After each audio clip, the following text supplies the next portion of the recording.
Olá, seja bem-vindo para mais um episódio do nosso Pod Doutor.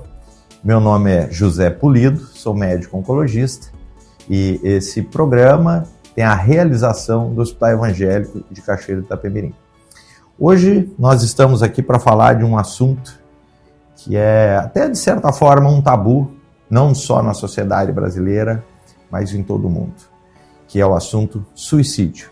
Especificamente nesse mês de setembro, porque nós estamos no Setembro Amarelo, que é o mês no qual se fala, se discute sobre suicídio, né? E quais as estratégias ou maneiras que a gente pode lidar com esse problema para reduzir, né, a sua incidência, o número de mortes nos próximos anos.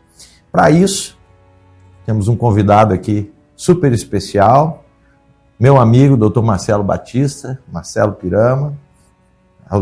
Alguns conhecem Marcelo Batista, outro Marcelo Pirama, né? Médico, psiquiatra, membro da Sociedade de Psiquiatria e com uma grande experiência no assunto. Então, Marcelo, muito obrigado pelo convite de estar aqui no nosso podcast do Pod Doutor. E eu vou começar te perguntando por que setembro, de onde que veio essa questão do setembro laranja? Amarelo. De onde veio do setembro amarelo? Desculpa. Boa tarde a todos. Primeiramente, agradecer o convite e essa oportunidade de podermos estar aqui falando de um tema de extrema relevância e de muito importante na saúde pública, não só do Brasil, mas, como você já disse, mundial, né? Que é um tema extremamente delicado de se abordar, mas que altamente, nos nossos dias modernos, com alto índice e de grande importância na saúde mundial. Setembro Amarelo se deve a uma historinha de um menino americano chamado Mike, ao qual esse menino era um menino com 17 anos, um menino estudioso, capacitado, que demorou anos para reformar um Mustang 68, e demorou fazendo esse Mustang. Depois dele todo pronto, o Mustang era amarelo. Ele comete o suicídio com esse Mustang.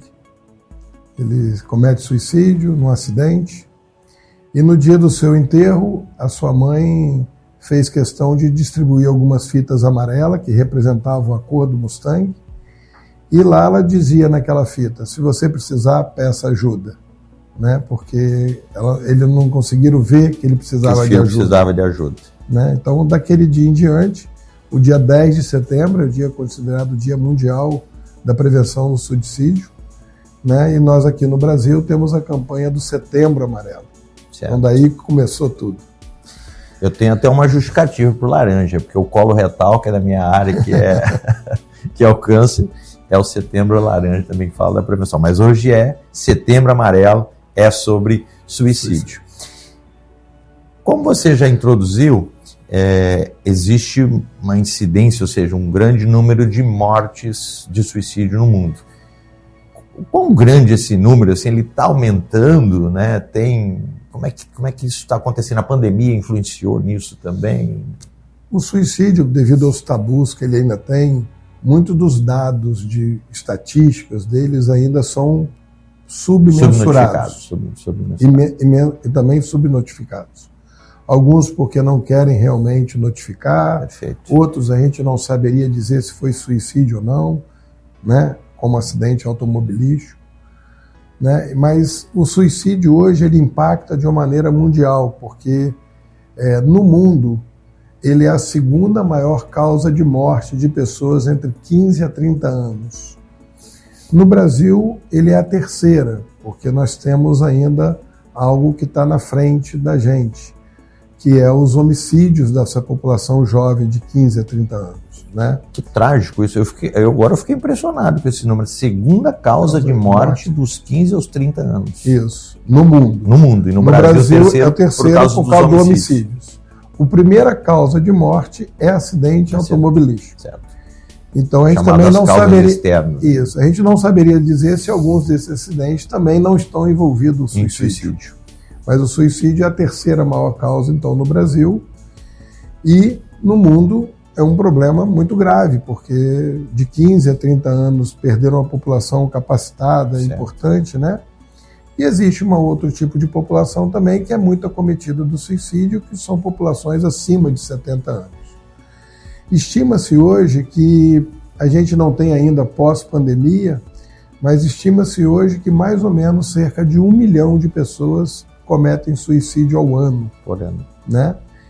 O suicídio tem uma estatística que eles colocam pela Organização Mundial de Saúde, que a cada 40 segundos existe uma tentativa de suicídio no mundo. Se a gente arredondasse isso para cada 1 minuto, nós teríamos mais ou menos aí 1.440 pessoas tentando suicídio ao dia. Ao dia. Mas só para cada 40 pessoas que tenta, uma consegue. Não consegue. Então nós teríamos mais ou menos 40 suicídios diários no mundo. Então realmente assim, é número alarmante, é muita gente tentando suicídio. Né? E o suicídio, ele traz esse impacto, então, né? É muito pouco mensurado, é pouco falado, mas é uma causa muito importante de morte. Ainda mais nessa faixa etária, né? Do adulto jovem, ele sai da adolescência para o adulto jovem. Aí. Dom Marcelo, e existe, assim, você já falou aí dos extremos etários, né? 15 a 30 e o idoso, né? Depois de 65, 70 anos, são as faixas etárias mais acometidas, né?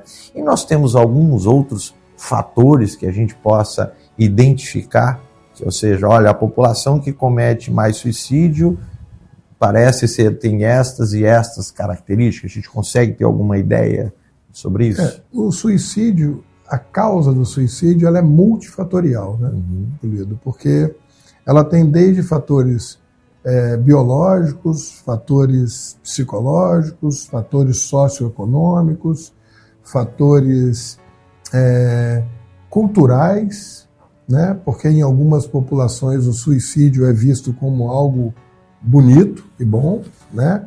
É o famoso harakiri no Japão, né? De pessoas com problemas econômicos muito grandes, o japonês dos antigos samurais se suicidavam.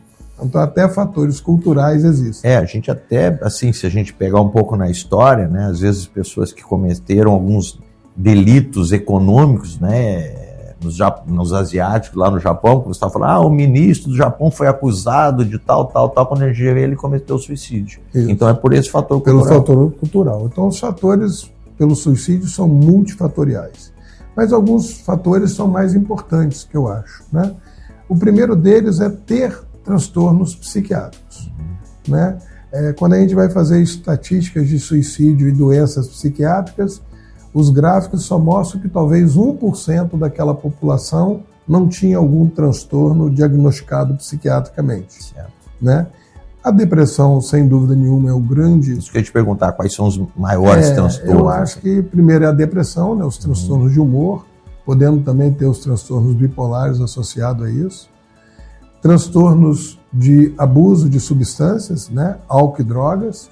São fatores de gatilhos para precipitar, talvez, ou encorajar as pessoas a cometerem.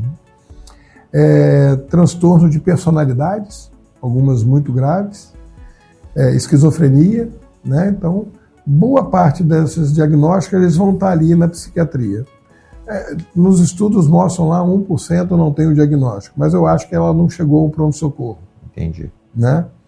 Então, outros fatores são fatores sociais, ser do gênero masculino, ter idade entre 15 a 30 anos, não ter uma rede social formada, né? Ser separado, divorciado, viúvo, né? Economicamente não ter condição de trabalho, não ter fatores econômicos, né? Outros fatores também são muito importantes, são doenças clínicas associadas, porque doenças terminais, doenças de prognósticos ruins, né? O câncer mesmo é um deles, né? E também alguns fatores que a gente chama de, talvez, psicológicos, né? Menor resiliência das pessoas, passarem por muitas perdas, separação, viuvez, né? Alguns fatores que podem precipitar aquilo dali na pessoa ao suicídio.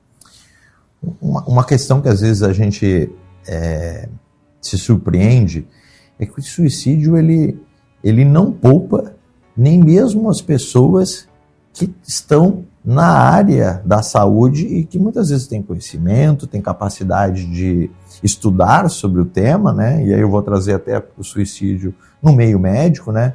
Então, o fato de se ter conhecimento sobre o tema, o fato de você entender o que é suicídio, isso não te exclui de estar nessa população, né? Então, a gente vê suicídio em várias classes sociais, digamos assim, né? Tem essa questão cultural que você falou, mas ele não é especificamente de uma classe social, não poupa nenhuma profissão. Pelo contrário, as profissões que têm melhor acesso a condições de como precipitar essa condição de suicídio, elas são maiores riscos. Talvez o médico é um deles, ele tem acesso a substâncias que podem gerir esse mal, né? Policiais, pela arma, né? Pessoas que trabalham no trânsito, pessoas que trabalham em alturas, piloto de avião, né? Nós tivemos um caso alguns anos atrás de um piloto, né, na Holanda, que chocou o avião no solo lá com vários passageiros, né? E não só cometeu suicídio como um coletivo, homicídio, né? Juntos, né? A gente estava conversando aqui antes de iniciar o nosso bate-papo sobre um efeito que muitas vezes uma personalidade, uma pessoa famosa, e hoje com a rede social nós temos assim pessoas que têm muitos seguidores, né? E aqui a gente que é mais dinossauro, a gente lembrou do Kurt Cobain, né? Que na época que ele cometeu suicídio, aconteceu um efeito assim de cascata com os fãs, né? E isso parece que é um fato realmente documentado, né, Marcelo? Hoje existe essa preocupação porque a rede social ela faz com que as informações cheguem muito rápido e as pessoas têm muitos seguidores, fãs, assim, que, né, de uma maneira até preocupante, digamos assim.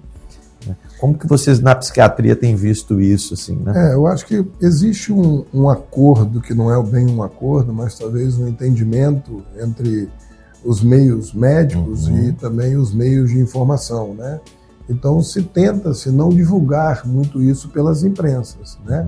Mas hoje, com o acesso que todo mundo virou um repórter com seu telefone, né, essas imagens, esses comportamentos acabam vazando por outros lugares, né?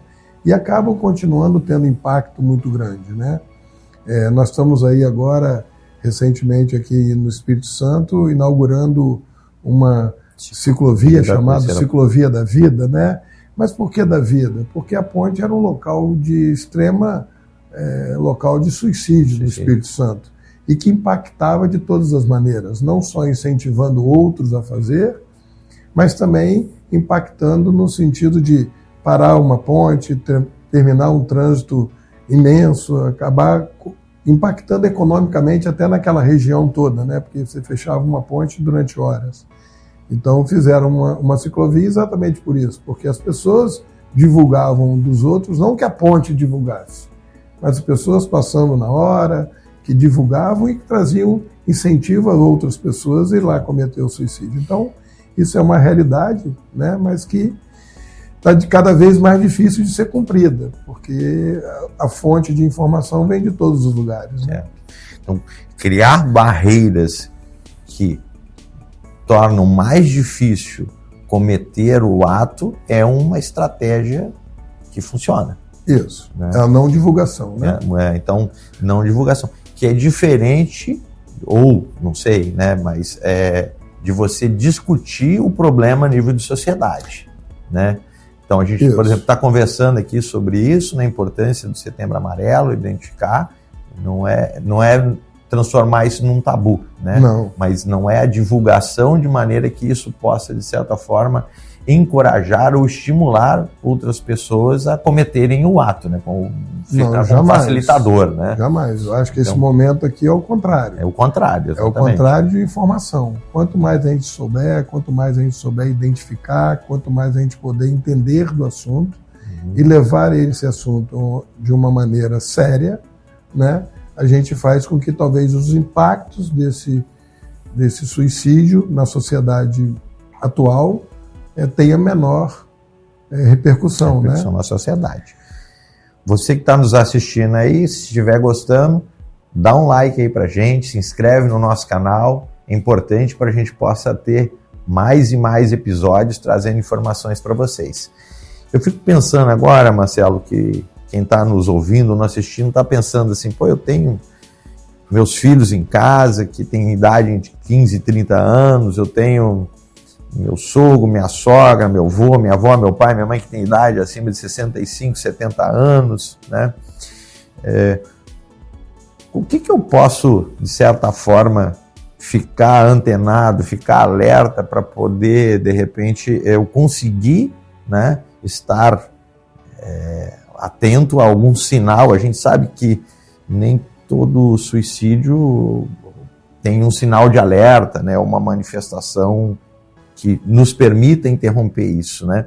Mas o que a gente pode falar para essas pessoas que estão lá, de repente, preocupadas com isso? O que ela pode, no seu dia a dia, né, pensando nesse monte de rede social que tem também dos filhos, né, e dos entes queridos, o que eles poderiam, de certa forma, levar de dica que a gente pode deixar aqui para eles, para o dia a dia, nesse sentido de estar atento, estar alerta para tentar antecipar as coisas? Então, eu acho que a primeira coisa é realmente, talvez, seja estar alerta e atento às mudanças que a gente vê naqueles entes queridos, né? Como a gente falou, talvez o fator principal para o suicídio é ter algum transtorno psiquiátrico. Certo. Então, a primeira coisa, eu acho que é desmistificar também a psiquiatria, né? E ver as doenças psiquiátricas como elas são, né? Que hoje a gente tem muito mais informações, saber melhor, levar aquilo mais a sério, né? Não é achar que é uma frescura de alguém que está triste, que está isolado no quarto, que não se comunica socialmente mais, que deixou de fazer coisas que gostavam, né? Que começam a ter discursos e comportamentos muito negativistas, né? Sem perspectivas. Eu acho que o principal fator de olhar é a mudança do comportamento de um indivíduo como um todo, né? Porque esse indivíduo ele não é sozinho nesse mundo. Então, a gente, primeiramente, dá ouvido a essas pessoas, né? E entender os motivos, tentar levar a um profissional, se alertar, né? Eu acho que não trazer esses tabus, né? Dessas, vamos dizer, mistificação que todo mundo tem, talvez desde a psiquiatria, como da loucura, né? Sim. Mas também do suicídio como uma coisa que não vai acontecer, né? Não entender que suicídio é uma fraqueza. Não. Né? Esse é às vezes, né, o fulano lá não teve coragem de enfrentar. Existe até 3 fatores que são características que a gente chama de psicopatológicas, né? Que é a ambivalência, a impulsividade e a rigidez. Certo. A ambivalência é aquela situação, eu quero morrer, mas não quero. É só o meu momento aqui agora de parar o meu sofrimento. A impulsividade de algumas pessoas que acham que para sair daquela dor, talvez a melhor forma seja tirar a sua dor daquela maneira, né? Porque o suicídio é um ato deliberado por uma pessoa de consciência e intenção, né? Para levá-la à morte, né? Não importa se foi com 1 comprimido ou com 100, se aquele comprimido teve a intenção ela tem que ser levada a sério. Certo. Né? Então, esses fatores de rigidez são já o contrário, pessoas já muito mais concretizadas, que estão realmente em doença já pré-estabelecida, em tratamento. Então, as pessoas precisam de maior vigilância, né? É o que a gente pode pedir como sinal de alerta, né? Vamos dizer assim. Vamos imaginar, então, ou considerar que quem aqui, uma pessoa que está nos ouvindo, identificou o sinal de alerta ou até uma ideação suicida manifesta, né? Nós temos, por exemplo, dentro do Hospital Evangélico, a gente tem um grupo, né, que é formado por várias pessoas, inclusive liderado por uma psicóloga, né, que ele é uma equipe que é acionada se a gente identificar qualquer sinal de alerta ou manifestação suicida, né? E até a gente ficou surpreso que quando a gente criou esse grupo, a quantidade de vezes que o grupo foi acionado, né? Então, lá dentro do hospital, quando tem ideação suicida, a gente já sabe o que fazer. Mas vamos imaginar na nossa pessoa da sociedade se ela identificou através até de uma manifestação mesmo, né, verbal, de ideação suicida, já pensei em me matar, já pensei em acabar com tudo, acho que a solução de repente é colocar um ponto final. Qual a orientação que a gente pode dar para essa pessoa, o caminho ela seguir, né? O que fazer, digamos assim, né, para o leigo, né? No comportamento suicida, nós temos 3 coisas: pensamento suicida, planejamento do suicídio e a própria tentativa do suicídio. Então, como você disse, pensamento de morte, talvez todo mundo tenha em algum momento da vida, num sofrimento, num alguma coisa que está dando errado, num momento de desespero, a gente pensar que aquilo dali seria a saída. Então, pensou e falou, eu acho que já deve ser levado a sério, né? Porque de pensar para planejar e executar pode ser um pulo, quando eu lembro em questão da impulsividade. Né? Então, qualquer sinal de alerta, eu acho que é procurar realmente os meios médicos, né? Profissionais, sejam eles desde a área médica como psiquiatra, né? Até mesmo um clínico geral, da sua confiança, né? Às vezes a mulher com sua confiança toda no ginecologista, até mesmo os lados psicológicos, vamos levar uma terapia, uma psicóloga, né? Para a gente levar e abordar melhor sobre aquele assunto, sobre esse pensamento, sobre essa vontade naquele momento, né? E tem que ser levado isso muito a sério. Procurar entender, né, o que está levando aquele momento. Acho que o Marcelo foi muito feliz nisso que ele colocou. Às vezes está passando um momento extremamente ruim, né? Então, adulto jovem lá, ele foi lá, sei lá, fazer o vestibular, reprovou, ele volta lá, pé da vida, vontade de acabar com tudo, largar tudo. Ok. Né? Então, acolhe, conversa, senta, entende, né? No dia seguinte, o adolescente está lá feliz, compartilhando com os amigos. Realmente foi só um pensamento que provavelmente ficou para trás. Mas, né? Eu tenho um planejamento. Planejou. Aí o sistema da luz amarela já acende mais ainda. Né? E se existir já tentativas prévias, isso eu acho que é muito importante, esse caso é extremamente sério. Certo. Porque o ser humano, ele tentando uma vez uma coisa, nada impede dele tentar novamente a segunda, né? Isso é a característica da suscetibilidade, né? Você já ter, por exemplo, históricos na família de já ter sido suicídio, né? De pessoas próximas a você. Então, esses fatores fazem com que você tenha muito maior atenção àqueles indivíduos ali perto. Perfeito. Bom, nós estamos chegando ao final do nosso podcast, desse assunto extremamente importante. Assim como o câncer, que é a minha área, suicídio é um tabu. Então, falar sobre suicídio no núcleo familiar, no núcleo de amigos, é sempre difícil. E a mensagem que o Dr. Marcelo deixou para a gente é extremamente relevante, que é estar alerta às mudanças de comportamento das pessoas que nos rodeiam, né? E a gente estar aberto para ouvir e acolher, né, as pessoas, né?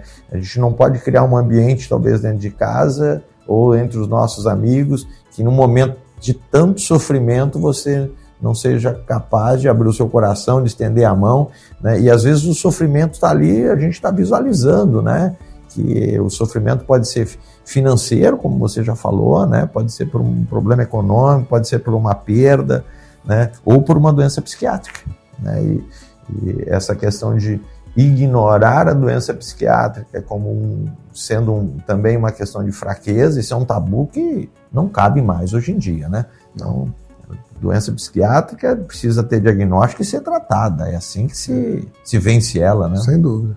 Eu acho que a gente tem que perder o tabu de não só das doenças psiquiátricas, como do próprio suicídio, como a gente está falando, né? É um problema de saúde pública mundial, né? Não é do Brasil, né?